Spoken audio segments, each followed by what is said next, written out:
মাটির নিচে কলসি, মাটির নিচে কলসি এলো কোথা থেকে? হ্যাঁ, কলসি কই? দেখি দেখি।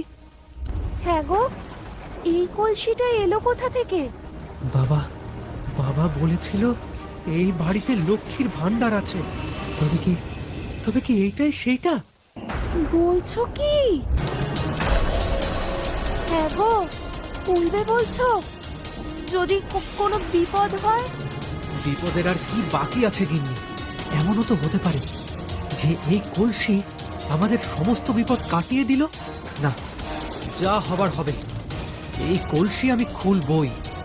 এরপর বিনোদ সেই কলসিটার ঢাকনা খোলে, আর ঢাকনা খুলতেই তারা অবাক হয়ে যায়। এত মহৎ,